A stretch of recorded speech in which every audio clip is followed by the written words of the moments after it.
قرآن مجید برہان رشید میں اللہ تعالیٰ کا ایک فرمان ہے، فَإِنَّ الْعِزَّةَ لِلَّهِ جَمِيعًا، عزت ساری اللہ کے لیے ہے۔ 3 مرتبہ یہ آیا، ایک مرتبہ فَإِنَّ الْعِزَّةَ لِلَّهِ جَمِيعًا 5ویں پارے میں، پھر 11ویں میں ہے کہ إِنَّ الْعِزَّةَ لِلَّهِ جَمِيعًا، اور پھر 22ویں پارے میں فَلِلَّهِ الْعِزَّةُ جَمِيعًا۔ غور کرنا کہ عزت، بے شک عزت اللہ کے لیے ہے ساری کی ساری، بے شک عزت اللہ کے لیے ہے ساری کی ساری۔ اب یہ آیت سامنے رکھ کے کوئی شخص اس کا رخ بدلے تو مفہوم بدل جائے گا، رخ اس کا بدلے اور وہ کہے کہ اللہ نے تو قرآن مجید میں اتنی تاکید سے فرمایا ہے، ان بھی تاکید کے لیے ہے اور پھر جمیعہ بھی تاکید کے لیے ہے کہ ساری عزت اللہ کی ہے، لہذا مطلب کیا نکلا؟ باپ کی کوئی عزت نہیں، بھائی کی کوئی عزت نہیں، استاد کی کوئی عزت نہیں، کسی بڑے کی کوئی عزت نہیں، کیونکہ ہم عزت کریں گے تو معاذ اللہ گناہگار ہو جائیں گے، کیونکہ اللہ فرماتا ہے عزت ساری میری ہے۔ اب 3 آیات ہیں، فَإِنَّ الْعِزَّةَ لِلَّهِ جَمِيعًا، إِنَّ الْعِزَّةَ لِلَّهِ جَمِيعًا، فَلِلَّهِ الْعِزَّةُ جَمِيعًا۔ 3 آیات کے اندر ہلکے آیات یہ اعلان فرما رہا ہے کہ عزت ساری میری ہے، تو پھر اب مفہوم رخ جب اس کا بدلا جائے تو پھر یہ ثابت ہوگا، 3 آیات سے جو حکم ثابت ہو رہا ہے تو قطعی ہے نا، تو پھر انکار کر دینا چاہیے۔ اور کوئی دور نہیں ہے وہ خاص مخصوص طبقہ جو آیات کا مفہوم بدل رہا ہے، کچھ دنوں کے بعد سٹیکر یہ بھی شائع کر دے گا۔ خدا کی قسم اگر انہیں اپنی عزت کا خطرہ نہ ہوتا تو رسول اللہ کی عزت کے خلاف ضرور سٹیکر چھاپتے کہ اللہ فرما رہا ہے کہ عزت ساری میری ہے، کسی اور کی عزت نہیں ہے۔ اپنی بے عزتی سے بچتے ہیں کہ پھر بچے ہماری عزت نہیں کریں گے، یہ سلسلہ چل رہا ہے مفہوم بدلنے کا۔ اب ان العزت للہ جمیعا، عزت ساری اللہ کے لیے ہے۔ اب کوئی کہے کہ اب عزت جب اللہ کے لیے ہے تو پھر ہم کسی کی کیوں عزت کریں؟ ٹھیک ہے سارے بندے ہیں، عزت ہم کسی کی نہیں کریں گے کیونکہ عزت ساری اللہ کی ہے۔ اگر یہ کوئی ترجمہ کرے، ترجمہ یہ ہے، مگر جو مفہوم بتا رہا ہے مفہوم وہ درست نہیں ہے۔ ترجمہ یہ ہے بے شک عزت ساری اللہ کی ہے، مگر مفہوم یہ نکالنا کہ باپ کی عزت نہیں، مفہوم یہ نکالنا کہ بھائی کی عزت نہیں، مفہوم یہ نکالنا کہ استاد کی عزت نہیں، مفہوم یہ نکالنا کہ ولی کی عزت نہیں، مفہوم یہ نکالنا کہ صحابی کی عزت نہیں، مفہوم یہ نکالنا کہ اہل بیت کی عزت نہیں، مفہوم یہ نکالنا کہ نبی کی عزت نہیں، یہ سارے مفہوم غلط ہیں، ترجمہ صحیح ہے۔ فَإِنَّ الْعِزَّةَ لِلَّهِ جَمِيعًا، بے شک عزت ساری اللہ کے لیے ہے، ترجمہ یہ ہے۔ اور آگے مفہوم جو ہے وہ غلط نکل آئے گا تو مفہوم صحیح کس طرح ہوگا؟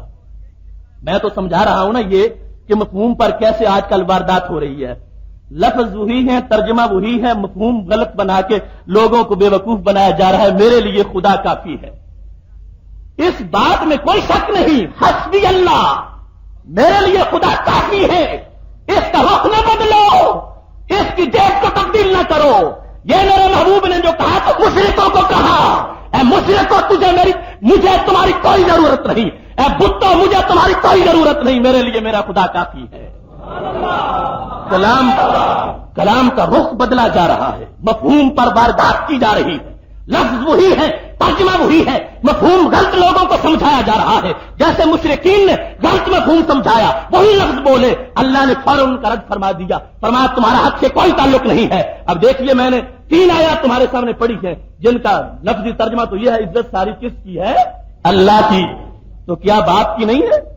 باپ کی ہے یا نہیں ہے؟ باپ کی عزت ہے، بھائی کی ہے، اور استاد کی ہے، پیر کی ہے، شیخ کی ہے، سب کی ہے، مگر لفظ جو ہیں ان کا کوئی سٹیکر چھپوا دے تو آپ سوچ میں تو پڑ جائیں گے، ساری عزت اللہ کی ہے۔ تو محترم سامعین، ہم دیکھیں گے مفہوم کیسے بنتا ہے قرآن مجید کی آیت کا، اس کا جو اللہ نے فرمایا کہ ساری عزت میری ہے، کن کے مقابلے میں فرمایا؟ روح کدھر تھا کلام کا؟ اللہ کا روح کدھر تھا؟ اللہ کے کلام کا روح کدھر تھا؟ کن کی عزت کی نفی کر رہا تھا اور کن کی عزت کا اسی اندر ثبوت فرما رہا تھا؟ رخ بدلنے سے سارا مطلب خراب ہو رہا ہے۔ بات اصل میں یوں ہے کہ 5ویں پارے میں اس کا ماقبل یہ ہے، اللہ تعالیٰ فرماتا بشر المنافقین، میرے محبوب منافقوں کو بشارت دو،